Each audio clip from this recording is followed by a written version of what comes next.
Oke, assalamualaikum warahmatullahi wabarakatuh. Selamat malam teman-teman. Akhirnya kita berjumpa lagi di Baru Belajar. Pada malam hari ini kita akan melanjutkan apa yang sudah kita baca.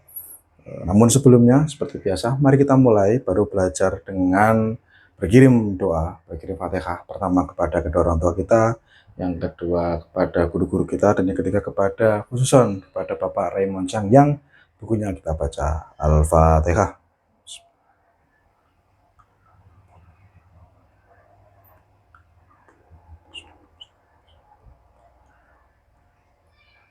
Amin. Oke, pada malam hari ini kita akan melanjutkan. Ini topik yang terakhir tentang penanganan bilangan. Masih belum saya hapus tentang angka signifikan. Tapi sebenarnya yang lebih spesifik yang kita bicarakan hari ini adalah tentang ketepatan dan ketelitian. Ketika kemarin sudah 2 malam yang lalu kita berbicara tentang angka signifikan, itu berhubungan dengan akurasi. Nah, sekarang akan kita buktikan sekali lagi apa sih hubungannya angka signifikan dengan akurasi, terlebih-lebih kita berbicara tentang ketepatan dan ketelitian. Jadi subbab yang akan kita bicarakan hari ini adalah tentang ketepatan dan ketelitian. Kalau saya secara pribadi sih lebih sering menyebut ini bukan ketepatan dan ketelitian sih. Ini makna yang benar, tapi saya lebih sering menggunakan ini itu akurasi dan ketelitian itu presisi. Jadi akurat itu tepat, sementara presisi itu precision itu teliti. Nah, kalau di buku kimia dasar pemaknaannya itu menjadi begini.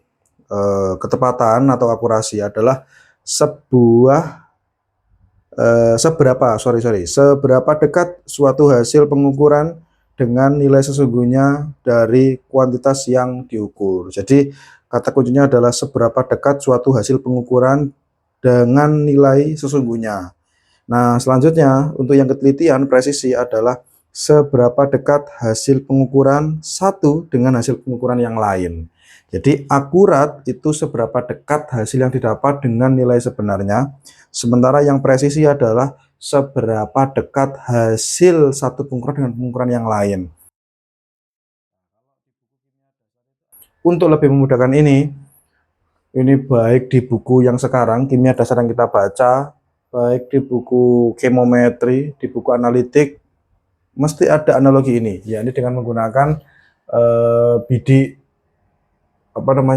panah. Jadi selalu dengan menggunakan bidik panah seperti ini untuk menggambarkan bagaimana memahami akurat dan presisi secara mudah. Nah, kalau di buku kimia dasar itu ada tiga bidik panah yang dijadikan contoh, tapi saya mau nambahi satu lagi karena kadang-kadang di beberapa buku yang lain itu ada 4 bidik panah seperti ini, tidak hanya 3. Nah, yang pertama, kalau akurasi itu tadi adalah ketepatan nilai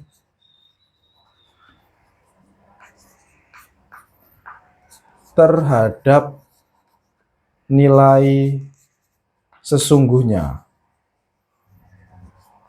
Sementara yang presisi kan, ya presisi itu keterulangan lah, mudahnya mungkin ya, keterulangan. Artinya kalau sekali ngukur di situ, ya akan keluar di situ terus. Yang pertama yang digambarkan di buku kimia dasar adalah, misalnya kita perlu sepakati dulu bahwa yang dianggap nilai sesungguhnya ini, nilai sesungguhnya adalah pas di tengah. Jadi nilai sesungguhnya itu harusnya setiap lemparan bidik panah akan menemui atau menyasar ke sisi tengah. Nah, pengukuran pertama itu hasilnya adalah 1 di sini, 2, 3, 4, 5. 5-5-nya ada di sekitar situ. Berarti dari sini kita bisa simpulkan bahwa pada bidik panah A, dia itu akurat karena ketepatan nilai terhadap nilai sesungguhnya itu pas di tengah sini, dan dia juga presisi, memiliki keterulangan yang tinggi. Sekali muncul di sini, sekitarnya di sini terus, di sini terus. Jadi ini akurat dan presisi. Ini yang pertama. Jadi ketika nilainya itu ada di tengah dan keterulangannya ketika diulang lagi hasilnya juga tetap di tengah sini, berarti dia itu ya presisi. Jadi untuk yang A ini adalah akurat dan presisi. Lalu yang B, ketika diambil sebuah tembakan, ternyata hasilnya itu tidak mengenai inti tengah ini, tapi di sini. Kita sudah tahu bahwa ketika hasil penembakannya itu tidak pas di tengah, berarti dia tidak akurat. Kita langsung bisa simpulkan bahwa ini tidak akurat. Ketika dilakukan ulangan, yang kedua, ketiga, keempat, dan kelima, ternyata munculnya di situ semua. Berarti di sini dapat kita simpulkan bahwa dia memang tidak akurat, tetapi dia masih tergolong presisi. Jadi keterulangannya tinggi. Lalu yang C, nah yang C ini kalau di buku ya. Jadi pertama muncul di sini.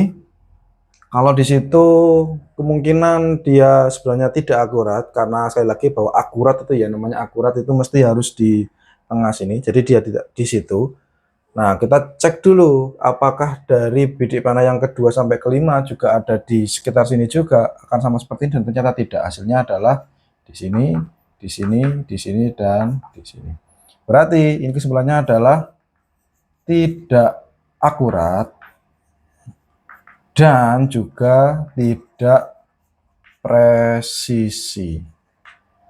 Nah, ini adalah tiga bidik panah yang ada di buku kimia dasar. Tapi biasanya kita kalau misalnya baca buku analitik, ada tambahan satu lagi. Tambahan satu laginya adalah munculnya di sini, tes akurat. Kalau pas di tengah seperti ini akurat. Tapi ternyata tembakan kedua, ketiga, keempat, dan kelimanya itu di sini.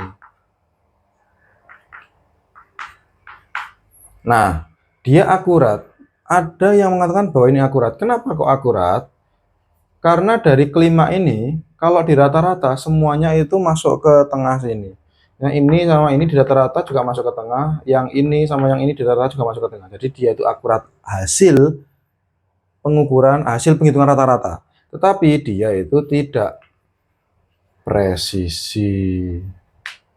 Nah, dari sini sebenarnya kita dapat mengambil kesimpulan sesaat bahwa yang namanya akurat adalah suatu nilai yang munculnya itu sama persis dengan nilai aslinya. Kalau misalnya kita diberi sebuah materi yang masanya itu 2 gram, tapi kita tidak tahu ya masa itu 2 gram dari kita tidak tahu masanya 2 gram, tapi ada seorang yang tahu itu masanya 2 gram, lalu orang itu memberikan benda itu pada kita dan kita diminta silakan ukur apakah kamu dapat berapa gram untuk mengukur benda itu. Ketika kita ukur dengan timbangan manual misalnya, lalu kita ukur dan beneran nilainya itu sekitar 2, berarti pengukuran kita itu presisi. Seperti itu. Akurat. Sama dengan nilai sebenarnya. Nah, itu adalah akurat. Tapi presisi itu bukan berarti benar. Presisi itu keterulangannya selalu di situ. Jadi salah, tapi kalau dilakukan salah terus, itu presisi. Karena sekali lagi yang tepat dengan nilai sebenarnya itu bukan presisi tapi akurat. Jadi presisi itu bukan sesuatu yang selalu tepat. Salah tapi dilakukan terus di situ itu berarti presisi. Sama seperti yang B ini. Ini salah, tidak akurat. Yang tepat itu di sini tapi dilakukan terus di sini terus, berarti dia itu termasuk presisi. Seperti itu. Nah, ada sebuah hasil kesimpulan yang menarik yang ingin disampaikan. Pertama adalah hasil pengukuran yang sangat tepat atau akurat biasanya juga teliti. Seperti ini. Jadi ketika kalau kita itu mendapatkan hasil yang sangat akurat seperti ini, biasanya juga presisi. Ya, dibilang biasanya karena yang seperti ini itu ada akurat tapi tidak presisi. Tapi yang seperti ini itu ya jarang. Itulah kenapa di buku kimia dasar itu ini tidak ada. Nah, itu yang menyebabkan Bapak Raymond Chang juga menyimpulkan bahwa sesuatu yang akurat itu biasanya juga presisi. Yang kedua, hasil pengukuran yang sangat teliti atau presisi belum tentu tepat atau belum tentu akurat. Hasil yang cuma presisi tok, selalu muncul di situ tok, itu belum tentu akurat ya, seperti ini. Nah, selanjutnya ini kita habis itu belajar tentang apa yang harus dilakukan kalau misalnya kita itu tidak mendapatkan hasil yang seperti yang A ini. Ini kan ada yang B, ada yang C, ada yang D. Kita kan maunya, idealnya itu kan seperti yang A ini. Tapi apa yang harus dilakukan ketika kita tidak sampai hasil seperti di A ini? Kalau hasilnya presisi tapi tidak akurat, presisi tapi tidak akurat, ini kita menyebut dia sebagai bentuk kesalahan sistematis. Misalnya, kita punya penggaris yang taruhlah cowel-cowel, atau kita punya timbangan yang lama tidak digunakan. Misalnya masanya itu 72 kilo. Saya nimbang, munculnya 75. Nimbang lagi 75,5. Nimbang lagi 75. Itu bukan berarti saya 75 masanya. Nah, masa sesungguhnya saya adalah 72. Kenapa muncul 75 terus? Itu berarti alatnya itu presisi tapi tidak akurat. Nah, kesalahan seperti itu disebut nama kesalahannya sistematis. Kesalahan yang ini, kalau ada sesuatu yang hanya presisi tapi tidak akurat, itu namanya kesalahan sistematis. Obatnya gimana? Kalibrasi ulang. Sistemnya harus diperbarui. Jadi kalau ada sesuatu yang hanya presisi tapi tidak akurat, itu perlu dikalibrasi ulang. Lalu, yang terakhir sih, kalau hasilnya tidak akurat dan tidak presisi, berarti tidak akurat ya tidak presisi, seperti yang ini. Tidak sama dengan nilai hasilnya ya tidak, keterulangan tinggi ya tidak. Itu namanya kesalahan random. Kesalahan random seperti ini, cara mengobatinya adalah dengan melakukan pengukuran ulang, ditambah pengulangan, ngecek skillnya, ngecek alatnya. Tapi kecil sekali kemungkinan ini salah alatnya. Hasil yang seperti ini itu biasanya salah analisnya, salah orangnya. Kalau hasil yang seperti ini biasanya salah alatnya. Nah, berarti kalau ini salah orangnya, yang diperbaiki adalah upgrade skill seperti itu. Itu adalah kesalahan random. Itu. Ini adalah tentang akurasi dan presisi. Yang mana ini akan didapat ketika kita berbicara angka signifikan. Karena angka signifikan seperti pertemuan minggu lalu akan membuat kita menjadi semakin presisi. Nah, saya jadi teringat sebuah topik minggu lalu yang sebenarnya saya belum cukup puas dengan apa yang saya sampaikan, dan akhirnya saya kepikiran juga nih untuk menyampaikan ulang dan memberikan sebuah paradigma yang mungkin ini cukup bisa membantu menjelaskan sesuatu yang minggu lalu buat saya itu kurang cukup menjelaskan, tentang penghitungan angka signifikan. Minggu lalu ketika kita berbicara tentang pengoperasian angka signifikan ya, baik di jumlah, dikurang, dikali, dibagi, terutama yang dikali dan dibagi ini sebenarnya. Ketika misalnya kita punya sebuah angka, yakni 0,1973 dikali dengan 0,3. Kita tahu bahwa yang kiri ini memiliki 4 angka signifikan, sementara yang kanan ini punya angka 1 signifikan. Hasilnya dari perhitungan ini adalah 0,05915. Hasilnya adalah, kalau dibuat kalkulator ya, ini 4 angka signifikan. Sayangnya, kemarin kita sudah dikasih tahu bahwa kalau ada 4 angka signifikan, dikali dengan bilangan yang hanya punya 1 angka signifikan, hasilnya itu harus dibuat 1 angka signifikan, sehingga 0,05916 itu harus dibulatkan menjadi 0,06, karena 59 itu dekat dengan 6 dan hanya boleh menggunakan 1 angka signifikan, sehingga hasilnya adalah 0,06. Ini satu angka signifikan. Nah, saya tuh sempat penasaran, kenapa kalau misalnya kita punya banyak angka signifikan, dikali dengan sedikit angka signifikan, hasilnya itu harus dibulatkan menjadi sedikit angka signifikan. Tidak boleh ikut yang banyak. Jawabannya akhirnya saya dapatkan ketika melihat bidik panah. Ketika melihat bidik panah yang kita gunakan sebagai analogi presisi dan akurasi ini tadi. Nah, mari saya akan coba jabarkan tentang apa yang barusan saya pikirkan. Nah, misalnya di sini kita punya ini adalah daerah 0, lalu ini adalah daerah 0,3, ini 0,6, ini 0,9, dan di tengah-tengahnya ini adalah 1. Oke, jadi ada 0, 0,3, 0,6, 0,9, dan 1. Kalau kita merujuk ke sini perhitungannya, nah kita ke sini dulu deh. 0,3 jelas dia ada di sini. Sementara 0,1972 itu kan sebenarnya sangat dekat dengan 0,2, tapi karena dia itu punya 4 angka signifikan sehingga hasilnya menjadi sangat detail, jadi 0,1973. Jadi kemungkinan yang 0,1973 itu akan ada dekat di 0,2, berarti ada di sini.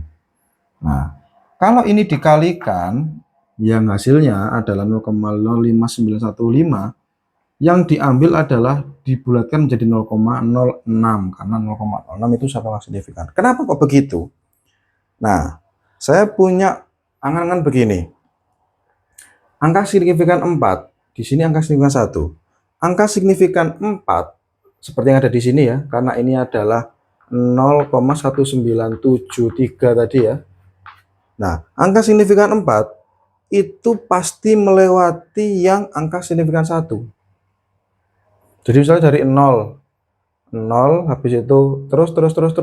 Nah, 0,1973 habis itu kan ya 0,1974, 0,1975, 0,1976 dan seterusnya sampai 0,2000, terus 0,2001, 0,2002, terus sampai masuk di 0,2999, lalu masuk ke 0,3000. 0,300 kan ini.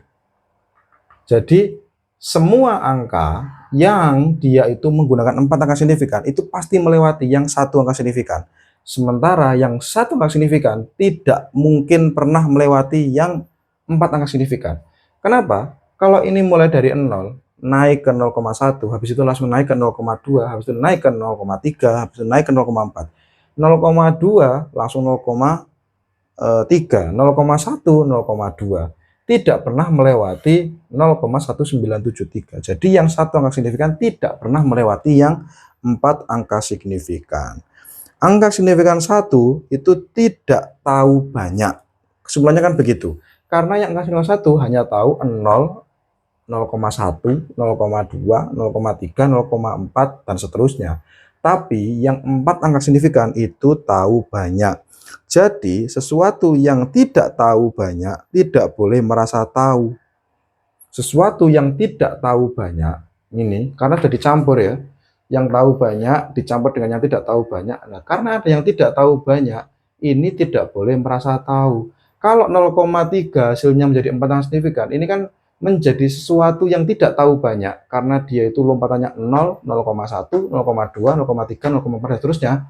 Tidak tahu banyak, hasilnya menjadi seolah-olah tahu banyak. Ini 4 angka signifikan. Nah, nggak boleh orang yang tidak tahu banyak merasa tahu banyak.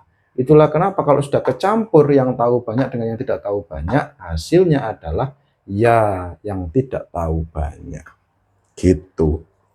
Jadi memilih yang tidak banyak tahu ini, yang tidak banyak tahu yang signifikannya 1, itu adalah bentuk kehati-hatian. Karena kita sudah menggabungkan yang tahu banyak dengan yang tidak tahu banyak, lalu diambil 1, itu adalah bentuk kehati-hatian pada sesuatu. Jangan sampai yang tidak tahu banyak ini seolah-olah dia itu menjadi tahu sangat detail dengan angka yang punya 4 angka signifikan seperti ini. Jadi jangan sampai dia merasa sok tahu. Itulah kenapa 0,3 itu dibulatkan, hasilnya nanti akan menjadi ini, seperti itu. Nah, ini saya pahami setelah melihat bidik panah ini, tentang menjelaskan kenapa sih kok pengoperasian 4 anak signifikan dengan 1 anak signifikan hasilnya itu harus dibuat satu seperti pertemuan minggu lalu. Kurang lebih begitu penjelasannya. Oke, sudah. Ini tentang penanganan bilangan lebih-lebih yang signifikan itu sudah selesai. Ini adalah pertemuan yang terakhir untuk angka signifikan. Minggu depan kita akan melaju ke konversi. Nah, kalau saya cek, konversi ini adalah konversi itu misalnya kayak saya punya uang $1, $1 Amerika itu berapa rupiah? Taruhlah disebut 16.000 rupiah something lah. Nah, kalau misalnya saya punya 3 berapa? Nah, itu konversi. Itu dibicarakan minggu depan karena itu juga penting untuk pendahuluan kimia. Baru setelah itu pendahuluannya itu habis, kita akan masuk ke bab kedua. Oke, alhamdulillah tinggal pertemuan minggu depan lalu kita sudah masuk ke bab kedua yang saya juga belum cek itu apa ya babnya yang kedua itu. Oke, kayaknya sudah mulai masuk ke kimia yang beneran. Belum, sudah, karena sudah tidak pengantar. Sorry ya, bukan kimia yang beneran dari kemarin ya kimianya beneran, cuma topiknya itu hanya kimia. Kalau ini kan nyambung-nyambung di matematika dulu sebagai basis kita belajar biar bener seperti itu. Oke, cukup. Terima kasih untuk hari ini. Sampai jumpa lagi minggu depan. Semoga ada manfaatnya, khususnya pada saya dan umumnya pada teman-teman semua. Kalau ada salah-salah saya mohon maaf. Saya akhiri. Assalamualaikum warahmatullahi wabarakatuh.